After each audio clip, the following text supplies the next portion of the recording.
Au nom du groupe Europe des Nations et des Libertés, M. Schaffhauser.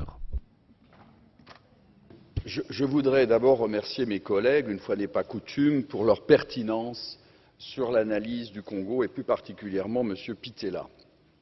C'est un pays que j'aime beaucoup.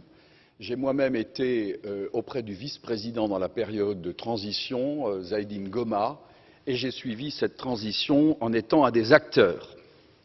La difficulté du Congo RDC, c'est sa richesse. Puis-je rappeler que Laurent Désiré Kabila on est allé le chercher parce que l'Ouganda et le Rwanda avaient décidé, sur ordre d'une puissance extérieure, je peux donner des précisions, d'envahir le pays. Puis-je rappeler que pendant que Laurent Désiré Kabila envahissait le pays, un certain nombre de sociétés signaient des contrats. C'étaient des sociétés américaines.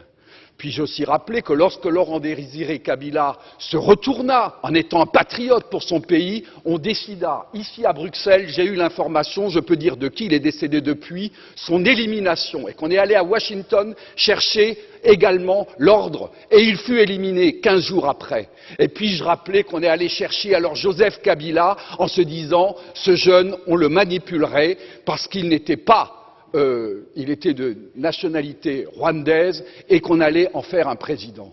Tout ceci est de la manipulation. Ce qu'il faut pour la République démocratique du Congo, c'est une souveraineté retrouvée, une armée qui se batte effectivement, une MONUSCO qui est au service de la paix et qu'on arrête les prédateurs qui sont liés au crime organisé et avec des États hypocrites liés à des multinationales. Je vous remercie.